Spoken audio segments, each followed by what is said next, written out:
Os ministros Dias Toffoli e Luiz Fux são os novos presidente e vice do Supremo Tribunal Federal. Prometo bem fielmente cumprir os deveres do cargo de presidente do Supremo Tribunal Federal, em conformidade com a Constituição e as leis da República. Prometo bem fielmente cumprir os deveres do cargo de vice-presidente do Supremo Tribunal Federal, em conformidade com a Constituição e as leis da República. Eles ficam à frente da Suprema Corte e do Conselho Nacional de Justiça pelo próximo biênio.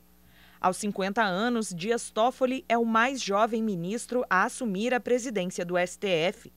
Na cerimônia de posse, representantes de todos os poderes, autoridades e convidados encheram o plenário da Corte. Representando os mais de 1 milhão de advogados e advogadas, o presidente nacional da OAB saudou os empossados. Lembrando o papel da classe na redemocratização do país, Cláudio Lamáquia destacou que em momentos de crise, como o vivido agora no Brasil, é preciso serenidade, firmeza e persistência. Serenidade para melhor refletir e definir o que é essencial. Firmeza para não transigir com métodos e princípios. E persistência para não recuar diante dos inevitáveis obstáculos que se interpõem, sendo o maior deles a descrença em relação ao próprio processo.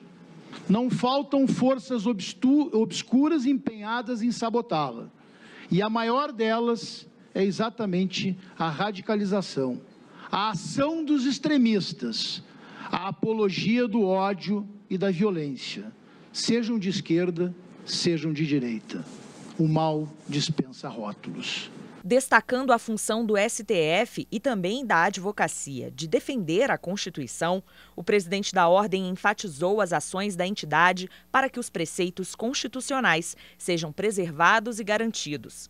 E afirmou que a conciliação do país somente se dará por meio da ética, com moderação e equilíbrio, destacando ainda a ordem jurídica do Estado Democrático de Direito como meio para sanear as instituições. Não há veneno maior para a democracia que o da radicalização.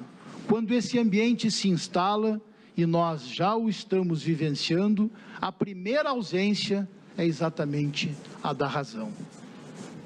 Não podemos permitir que isto avance e se consolide. A justiça tem seus ritos, sem os quais ela não se materializa. Prevê o contraditório, a ampla defesa e o devido processo legal.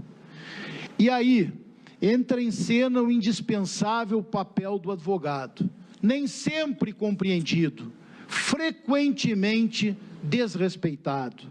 De um lado, pela ação demagógica dos que manipulam a opinião pública, de outro, pela visão arbitrária de alguns agentes públicos, que veem nas prerrogativas da advocacia não um instrumento essencial de defesa da cidadania, mas um privilégio.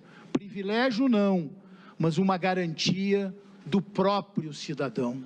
A propósito, esta semana tivemos mais um inaceitável caso de violação de prerrogativas profissionais. No Rio de Janeiro, em Duque de Caxias, 2 policiais militares prenderam uma advogada em face de uma divergência com uma juíza leiga. Foi algemada e arrastada pelos policiais, como se criminosa fosse. Falando em nome dos ministros da Corte, Luiz Roberto Barroso traçou o histórico de vida de Dias Toffoli e seu trabalho para a consolidação e construção de uma sociedade aberta e plural. Tenho confiança que continuaremos essa transição do velho para o novo com seriedade, empenho e harmonia entre os poderes. A sociedade brasileira e os seus pares nesse tribunal depositam grande expectativa na capacidade de gestão de Vossa Excelência, já testada e aprovada na condução bem-sucedida de outras instituições. A Procuradora-Geral da República, Raquel Dodge, falou pelo Ministério Público. Ela destacou a missão do STF como guardião da Constituição e da democracia, ajudando a construir uma sociedade mais justa e igualitária. O Brasil situa-se hoje no cenário das nações como um regime de leis que valem para todos. Este é um sinal extraordinário do rompimento com um passado de dificuldades de acessar a justiça, de punir infratores poderosos e de defender os direitos dos mais vulneráveis. O novo presidente da casa foi o último a falar.